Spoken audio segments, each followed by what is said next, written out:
کیا کبھی غور کیا ہے کہ ذہن کے اندر ایک مسلسل آواز ہے، وہ جو کبھی چپ ہی نہیں ہوتی؟ بالکل۔ وہ بحث کرتی ہے، فکر کرتی ہے، فیصلے سناتی ہے، اور کبھی کبھی تو خود پر شک کرنے پر مجبور کر دیتی ہے۔ جی۔ اصل سوال یہ ہے، اگر کوئی اس آواز کو سن رہا ہے تو پھر وہ سننے والا اصل میں کون ہے؟ یہ بہت گہرا سوال ہے۔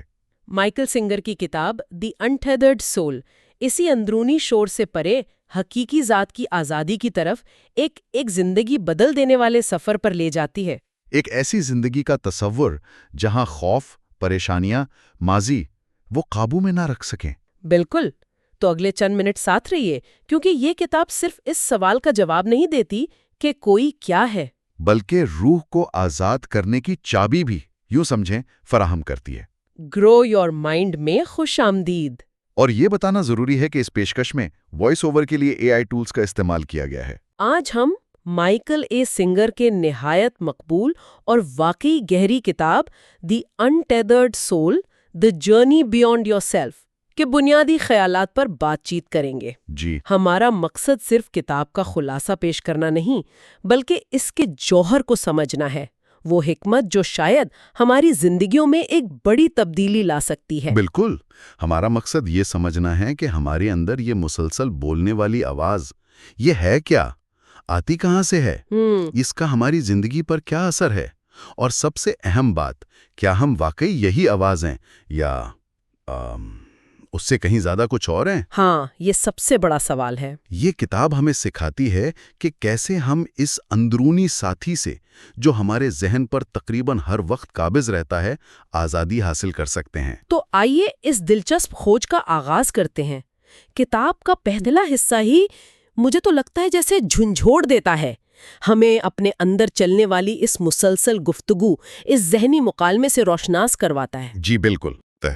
ذہن میں ایک طوفان سا آ جاتا ہے، ارے اس کا نام کیا تھا؟ سیلی؟ نہیں، سو؟ کل ہی تو ملی تھی، بتایا تھا۔ او خدایا، اگر میں بھول گئی تو کتنی شرمندگی ہوگی، مجھے یاد کرنا ہی ہوگا۔ جی، یہ چھوٹی سی بات ذہن میں ایک پوری کہانی بن جاتی ہے۔ صحیح کہا۔ یا جیسے آپ گاڑی چلا رہے ہیں اور اچانک خیال آتا ہے، کیا مجھے فریڈ کو کال کرنی چاہیے تھی؟ اوفو، میں تو بالکل بھول گیا۔ وہ یقیناً ناراض ہو جائے گا۔ شاید وہ سوچے مجھے اس کی پرواہ ہی نہیں، مجھے ابھی رک کر اسے فون کرنا چاہیے۔ نہیں، ابھی رش ہے، میں گاڑی کیسے روکوں؟ بالکل، یہ مکالمہ چلتا رہتا ہے، ایک ہی خیال کے دونوں پہلوؤں پر بحث ہوتی رہتی ہے۔ اور یہ آواز کبھی چپ نہیں ہوتی، یہاں تک کہ جب آپ رات کو سونے کی کوشش کر رہے ہوں تب بھی یہ بستر پر آپ کے ساتھ ہوتی ہے، کل کی فکریں، پرسوں کی باتیں دہراتی رہتی ہے۔ اور یہ واقعی پریشان کن ہو سکتا ہے۔ یہیں پر کتاب وہ بنیادی سوال اٹھاتی ہے جو شاید ہم سب کو کبھی نہ کبھی سوچنا چاہیے۔ اگر کوئی اس آواز کو سن رہا ہے، اس پر غور کر رہا ہے، ہاں، اس کی باتوں سے پریشان یا خوش ہو رہا ہے، تو وہ سننے والا، وہ مشاہدہ کرنے والا کون ہے؟ یہ کون ہے جو اس ساری ذہنی بھاگ دوڑ کو دیکھ رہا ہے؟ یہ ایک بہت گہرا اور اہم سوال ہے۔ کتاب کہتی ہے کہ اگر آپ تھوڑا سا پیچھے ہٹ کر غیر جانبداری سے اس آواز کو سننا شروع کریں تو آپ حیران رہ جائیں گے کہ اس کی زیادہ تر باتیں کتنی بے معنی، غیر ضروری اور اکثر منفی ہوتی ہیں۔ واقعی؟ جی، یہ وقت اور ذہنی توانائی کا سراسر ضیاع ہے۔ یہ اکثر بیرونی حالات پر رد عمل دے رہی ہوتی ہے جن پر ہمارا کوئی اختیار ہی نہیں ہوتا، جیسے آج بارش کیوں ہو رہی ہے، مجھے دھوپ پسند ہے، ہاں، یا کل موسم کیسا ہوگا۔ ان باتوں پر گھنٹوں سوچنے سے حقیقت ذرہ برابر نہیں بدلتی، لیکن یہ ذہنی ہلچل ہمارے اندر بے چینی اور مسائل ضرور پیدا کرتی ہے۔ تو اگر یہ اتنی بے معنی اور پریشان کن ہے تو پھر یہ آواز موجود ہی کیوں ہے؟ اس کا مقصد کیا ہے؟ کیا یہ صرف ایک دماغی خرابی ہے؟ نہیں، کتاب اس کی ایک دلچسپ وضاحت پیش کرتی ہے۔ یہ کہتی ہے کہ یہ آواز اکثر ہمارے اندر جمع شدہ توانائی کو باہر نکالنے کا ایک راستہ ہے۔ توانائی؟ کیسی توانائی؟ یہ توانائی گھبراہٹ، خوف، غصہ یا شدید خواہشات کی شکل میں ہو سکتی ہے۔ جب یہ توانائی اندر جمع ہو جاتی ہے اور اسے کوئی مثبت یا تعمیری راستہ نہیں ملتا، اچھا، تو یہ اس ذہنی گفتگو کی شکل میں باہر نکلتی ہے۔ مثال کے طور پر، اگر آپ کسی پر غصے ہیں لیکن اس کا اظہار نہیں کر پا رہے ہیں، تو آپ کی اندرونی آواز گھنٹوں اس شخص کے بارے میں، اس صورتحال کے بارے میں بولتی رہے گی۔ جیسے ایک پریشر کوکر سے بھاپ نکل رہی ہو۔ بالکل، بالکل وہی بات. یہ تو ایک بالکل نیا زاویہ ہے. یعنی یہ آواز صرف خیالات کا مجموعہ نہیں بلکہ اندرونی توانائی کا اظہار بھی ہے. جی ہاں. ایک اور بات جو کتاب میں مجھے بہت دلچسپ لگی وہ یہ ہے کہ یہ آواز دنیا کو بیان کرتی ہے، نیریٹ کرتی ہے. جیسے ہم جو کچھ بھی دیکھ رہے ہیں، سن رہے ہیں، یہ آواز اسے ہمارے لیے دہراتی رہتی ہے. ہاں، وہ مثال ہے نا کتاب میں. ہاں، اس کتے کو دیکھو، ارے اس گاڑی میں ایک اور کتا ہے، یہ تو بالکل میرے پہلے کتے شیڈو جیسا لگتا ہے. واہ، ایک پرانی اولڈز موبائل الاسکا کی نمبر پلیٹ لگی ہے. یہاں تو بہت کچھ دیکھنے کو ہے. جی، یہ مسلسل کامنٹری چلتی رہتی ہے. اور یہ بیان بازی، یہ نیریشن ہمیں ایک طرح کا سکون یا قابو میں ہونے کا احساس دلاتی ہے. جی، جیسے ہم صرف غیر فعال تماشائی نہیں بلکہ صورتحال کو سمجھ رہے ہیں، اسے ہینڈل کر رہے ہیں. لیکن ہاں، اس کا ایک گہرا اثر بھی تو ہے. بالکل، اور وہ اکثر نظر انداز ہو جاتا ہے. وہ یہ ہے کہ یہ دنیا کے براہ راست حقیقی تجربے اور ہمارے درمیان ایک ذہنی فلٹر یا بفر بن جاتی ہے. فلٹر کیسے؟ ہم حقیقت کو ویسی نہیں دیکھتے جیسی وہ ہے، بلکہ ہم حقیقت کا ایک ذہنی ماڈل بناتے ہیں اور پھر اسی ماڈل کے اندر جیتے ہیں. یہ بالکل ایسا ہے جیسے سردی لگنے پر آپ کو پہلے ہی ٹھنڈ محسوس ہو رہی ہے، لیکن اندرونی آواز کہتی ہے آج تو بہت ٹھنڈ ہے. اچھا. یہ آواز صرف پہلے سے موجود احساس کو دہرا رہی ہے، لیکن ایسا کرنے سے ہمیں لگتا ہے کہ ہم نے صورتحال کو لیبل کر دیا، اسے سمجھ لیا، اس پر قابو پا لیا. تو یہ ایک طرح کا نفسیاتی حفاظتی طریقہ کار ہوا، سائیکولوجیکل پروٹیکشن میکینزم، بالکل یہی بات ہے. جو ہمیں شاید غیر یقینی صورتحال سے بچانے کی کوشش کرتا ہے، ہمیں محفوظ محسوس کراتا ہے. جی، لیکن اس کی قیمت یہ ہوتی ہے کہ ہم زندگی کے حقیقی تازہ اور براہ راست تجربے سے تھوڑے کٹ جاتے ہیں. بالکل. یہ ہمیں دنیا سے ایک براہ راست غیر فلٹر شدہ مکمل طور پر حاضر تعلق سے روکتا ہے. ہم زیادہ تر وقت اپنی بنائی ہوئی ذہنی دنیا میں اپنے خیالات اور تصورات میں گم رہتے ہیں. اور یہیں سے کتاب ہمیں ایک اور طاقتور تصور سے متعارف کراتی ہے، ہمارے اندرونی ساتھی یا انر روم میٹ کا تصور. ہاں، یہ اندرونی ساتھی والا خیال تو واقعی ذہن میں چپک جاتا ہے. کتاب اس اندرونی آواز کو ایک ایسے شخص کے طور پر پیش کرتی ہے جو ہمارے اندر رہتا ہے اور ہمارے ساتھ ہر وقت اور ہر چیز پر مسلسل تبصرہ کرتا رہتا ہے، جیسے کوئی ایسا روم میٹ جسے ہم نے خود نہیں چنا لیکن وہ ہمارے سر میں بیٹھا ہوا ہے. اور یہ ساتھی کیسا ہے؟ یہ مسلسل بولتا رہتا ہے، مجھے یہ پسند ہے، مجھے یہ بالکل پسند نہیں، یہ اچھا ہے، یہ بہت برا ہے، تمہیں یہ کرنا چاہیے، تمہیں وہ نہیں کرنا چاہیے تھا. اس کی رائے ہر چیز پر موجود ہے اور ہم اکثر اس پر دھیان بھی نہیں دیتے کیونکہ ہم اس کے اتنے عادی ہو چکے ہوتے ہیں، اتنے قریب ہوتے ہیں کہ ہمیں یہ احساس ہی نہیں ہوتا کہ یہ کوئی الگ چیز ہے جو بول رہی ہے. ہم سمجھتے ہیں کہ ہم ہی بول رہے ہیں. جی بالکل. اور اس کا اثر کتنا منفی ہو سکتا ہے. کتاب کہتی ہے کہ یہ اندرونی ساتھی کسی بھی خوبصورت لمحے کو خراب کر سکتا ہے، یہ بیٹھے بٹھائے ڈرامہ کھڑا کر سکتا ہے. کبھی کبھی ایسا محسوس ہوتا ہے جیسے کسی ایسے شخص کے ساتھ ایک کمرے میں بند ہو جو ناقابل اعتماد، جذباتی اور اکثر منفی ہو. وہ نئی گاڑی والی مثال یاد ہے؟ ہاں، بڑی زبردست ہے. آپ ایک بالکل نئی چمکتی ہوئی گاڑی خریدتے ہیں، آپ بہت خوش ہیں، لیکن ہر بار جب آپ اسے چلاتے ہیں یہ اندرونی ساتھی کوئی نہ کوئی نقطہ نکال لیتا ہے. ارے یہ انجن سے کیسی آواز آ رہی ہے؟ دیکھو یہاں ایک چھوٹا سا نشان لگ گیا ہے، اس کا رنگ دھوپ میں اتنا اچھا نہیں لگتا. آخرکار ہوتا یہ ہے کہ آپ کو اپنی ہی نئی گاڑی سے نفرت ہونے لگتی ہے. یہ ہماری زندگی کو آہستہ آہستہ زہرآلود کر رہا ہوتا ہے اور ہمیں احساس تک نہیں ہوتا. ہمیں لگتا ہے جیسے ہم کسی آتش فشاں کے دہانے پر بیٹھے ہیں. ہاں، کسی بھی لمحے یہ ساتھی بھڑک سکتا ہے، لڑائی کر سکتا ہے، خود پر ترس کھا سکتا ہے اور اگلے دن پھر کسی اور بات پر نئی بحث چھیڑ سکتا ہے. اسی لیے کتاب کہتی ہے کہ پہلا اور سب سے اہم قدم اس ساتھی کو شعوری طور پر دیکھنا اور پہچاننا ہے. جی، اس کی باتوں کو سننا جیسے آپ کسی دوسرے شخص کی باتیں سن رہے ہوں. کتاب تجویز کرتی ہے کہ دن میں کچھ لمحات نکال کر صرف یہ مشاہدہ کریں کہ یہ ساتھی کیا کہہ رہا ہے. جب آپ نہا رہے ہوں، جب آپ کسی سے مل رہے ہوں، جب آپ ٹریفک میں پھنسے ہوں. بس غیر جانبداری سے سنیں. بالکل. یہ مشق سننے میں سادہ لگتی ہے لیکن شاید کرنے میں اتنی آسان نہ ہو۔ تو پھر آزادی کا راستہ کیا ہے؟ کیا اس آواز کو ہمیشہ کے لیے خاموش کیا جا سکتا ہے؟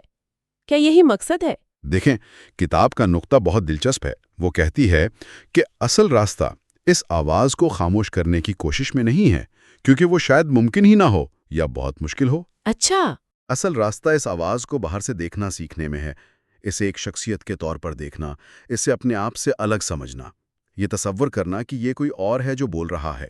اوہ، آزادی اس کو ختم کرنے میں نہیں، بلکہ اس سے لا تعلقی، ڈیٹیچمنٹ پیدا کرنے میں، ڈیٹیچمنٹ، لا تعلقی۔ یہ گہری سمجھ پیدا کرنے میں کہ یہ میں نہیں ہوں، بلکہ یہ صرف ذہن میں چلنے والی ایک سرگرمی ہے، جیسے موسم بدلتا ہے یا جسم میں درد ہوتا ہے، یہ میں نہیں ہوں۔ یہ بہت اہم نقطہ ہے، لا تعلقی ختم کرنا نہیں۔ کتاب ایک اور زبردست سوال پوچھتی ہے جو ہمیں سوچنے پر مجبور کرتا ہے۔ اگر آپ کا کوئی حقیقی دنیا میں دوست یا معاشیر ایسا ہو جو اتنا ہی غیر مستحکم، منفی اور متضاد باتیں کرنے والا ہو جتنا یہ اندرونی ساتھی ہے، تو کیا آپ اس سے اپنی زندگی کے اہم ترین معاملات جیسے رشتے، کیریئر یا مالی فیصلے میں مشورہ لیں گے؟ کبھی نہیں۔ یقیناً نہیں۔ کوئی بھی ایسے شخص پر اعتبار نہیں کرے گا جو ایک لمحے کچھ کہتا ہے اور دوسرے لمحے کچھ اور، جو ہر بات پر فوراً جذباتی ہو جاتا ہے، جو ہمیشہ بدترین صورتحال کا تصور کرتا ہے۔ لیکن ستم ظریفی یہ ہے کہ یہی شخص، یہی آواز ہمارے اندر بیٹھی ہے اور ہم دن رات اسی کی سن رہے ہوتے ہیں۔ اسی کے مشوروں پر عمل کر رہے ہوتے ہیں اور اسی کی وجہ سے پریشان ہو رہے ہوتے ہیں۔ کتاب میں گرل فرینڈ والی مثال اس بات کو بہت واضح کرتی ہے۔ ہاں، وہ مثال یاد ہے۔ گرل فرینڈ کو سالگرہ کے ڈنر پر آنے میں دیر ہو جاتی ہے، فوراً اندرونی آواز کا طوفان شروع ہو جاتا ہے۔ اسے تمہاری بالکل پرواہ نہیں، وہ یقیناً تم سے تعلق ختم کرنا چاہتی ہے، مجھے تو پہلے ہی محسوس ہو رہا تھا، آج وہ یہی کہنے والی ہے۔ یہ آواز پورے آدھے گھنٹے تک اس شخص کو ذہنی اذیت میں مبتلا رکھتی ہے۔ اور پھر آدھے گھنٹے بعد فون کی گھنٹی بجتی ہے، وہ گرل فرینڈ ہوتی ہے۔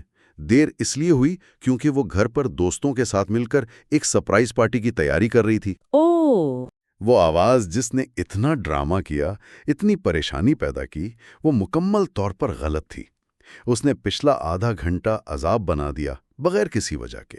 یہ مثال ہمیں سکھاتی ہے کہ یہ آواز اکثر نہ صرف بے معنی ہوتی ہے بلکہ سراسر غلط اور ناقابل اعتبار بھی ہوتی ہے۔ یہ جاننا کہ یہ آواز ناقابل اعتبار ہے شاید بہت سے لوگوں کے لیے ایک بڑی راحت کی بات ہو، لیکن پھر سوال یہ پیدا ہوتا ہے کہ اگر یہ اتنی ناقابل اعتبار ہے تو ہم اس کے اثر سے نکلیں کیسے؟ کتاب کہتی ہے کہ اسے ختم تو شاید نہ کیا جا سکے یا کرنا بھی نہیں چاہیے، لیکن اسے سمجھ کر، اس کی نوعیت کو پہچان کر، اس کے کنٹرول سے ضرور نکلا جا سکتا ہے۔ کیسے؟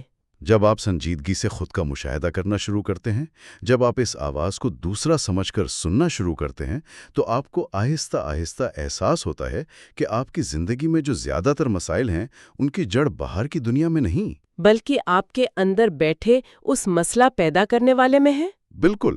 جب آپ یہ جان لیتے ہیں تو آزادی کا سفر شروع ہو جاتا ہے۔ تو اس کا مطلب یہ ہوا کہ روحانی مشقیں جیسے یوگا یا مراقبہ، جن کا ذکر کتاب میں بھی ہے، ان کا اصل مقصد صرف جسمانی صحت یا لچک پیدا کرنا نہیں، اس سے کہیں زیادہ گہرا ہے، بلکہ اس اندرونی مشکل سے، اس اندرونی ساتھی کی گرفت سے آزادی حاصل کرنا ہے۔ بالکل، یہ ایک بہت اہم نقطہ ہے۔ بہت سے لوگ یوگا یا مراقبہ جسمانی فوائد کے لیے کرتے ہیں، جو کہ اچھی بات ہے، لیکن سنگر کے مطابق ان مشقوں کا گہرا اور حقیقی مقصد خود کو اپنے ذہن سے، اس مسلسل چلنے والی آواز سے الگ کرنا سیکھنا ہے۔ اچھا، یہ مشقیں ہمیں اپنے خیالات اور جذبات کا مشاہدہ کرنے کی صلاحیت دیتی ہیں، ان میں بہہ جانے کی بجائے۔ یہ جسمانی ورزش سے کہیں زیادہ ذہنی اور روحانی آزادی کا عمل ہے۔ اس کے لیے شعوری کوشش، جی، اور اندرونی کام کا عزم ضروری ہے۔ یہ اپنی آگاہی، اویئرنیس کو واپس اپنی جگہ پر لانے کا عمل ہے، شاہد کے حیثیت سے، اور عادی ذہن کی گرفت کو کمزور کرنے کا عمل ہے۔ یہ اپنی زندگی کو اس اندرونی ساتھی کے چنگل سے چھڑا کر دوبارہ اپنے ہاتھ میں لینے جیسا ہے۔ کھو جانے کی بجائے انہیں باہر سے دیکھنے کی صلاحیت پیدا کرنا۔ جی، یہ کیسے کام کرتا ہے؟ یہ کیسا محسوس ہوتا ہوگا؟ یہی وہ بنیادی فرق ہے جو کتاب ایک روحانی طور پر باشعور شخص اور ایک عام دنیاوی شخص کے درمیان بیان کرتی ہے۔ عام طور پر ہم سمجھتے ہیں کہ اگر ہم باہر کی چیزوں کو، حالات کو، لوگوں کو بدل دیں گے تو ہماری زندگی بہتر ہو جائے گی، ہمیں سکون مل جائے گا۔ ہاں، ہم اپنی ساری توانائی باہر کی دنیا کو ٹھیک کرنے میں لگا دیتے ہیں، لیکن ہوتا یہ ہے کہ ایک مسئلہ حل ہوتا ہے تو دوسرا کھڑا ہو جاتا ہے۔ زندگی ایک مسلسل جدوجہد بن جاتی ہے۔ ہاں، حقیقی اور پائیدار حل باہر کی چیزوں کو بدلنے سے نہیں آتا، بلکہ اندرونی نقطہ نظر کو بدلنے سے آتا ہے۔ اندرونی نقطہ نظر؟ شاہد بن کر آپ مسائل کو اندر سے ان میں الجھ کر نہیں دیکھتے، بلکہ ایک قدم پیچھے ہٹ کر باہر سے غیر جانبداری سے دیکھتے ہیں۔ آپ دیکھتے ہیں کہ یہ خیالات آ رہے ہیں، یہ جذبات اٹھ رہے ہیں، لیکن آپ وہ خیالات یا جذبات نہیں ہیں۔ آپ وہ ہیں جو انہیں دیکھ رہے ہیں۔ بالکل، یہ اندرونی آزادی کی طرف پہلا اور سب سے بڑا قدم ہے۔ تو اگر کوئی مسائل کو، خیالات کو، جذبات کو باہر سے دیکھنے والا شاہد ہے، تو پھر یہ سوال پیدا ہوتا ہے کہ یہ شاہد اصل میں ہے کون؟ یہ اندرونی آواز تو نہیں ہے، یہ جذبات بھی نہیں ہے، یہ جسم بھی نہیں ہے، تو پھر میں کون ہوں؟ کتاب اسی گہرے سوال کو اٹھاتی ہے نا؟ یقیناً، اور یہ سوال میں کون ہوں، ہو ایم آئی، عظیم ہندوستانی روحانی استاد شری رامن مہارشی سے منسوب ہے۔ یہ سوال ہمیں اپنی بنیاد تک لے جاتا ہے۔ کتاب ہمیں چیلنج کرتی ہے کہ ہم اپنی ان تمام شناختوں پر سوال اٹھائیں جن سے ہم خود کو پہچانتے ہیں۔ کیا کوئی صرف اپنا نام ہے؟ جیسے کتاب میں مثال ہے سیلی اسمتھ، کیا یہ نام اس کی حقیقت ہے؟ یا کوئی اپنا کردار ہے، جیسے فرینک کی بیوی؟ یا کیا کوئی اپنی ذاتی تاریخ کا مجموعہ ہے؟ میں نیو یارک میں پیدا ہوئی، کوئنز میں پلی بڑھی، پھر نیو جرسی منتقل ہوئی، وغیرہ وغیرہ۔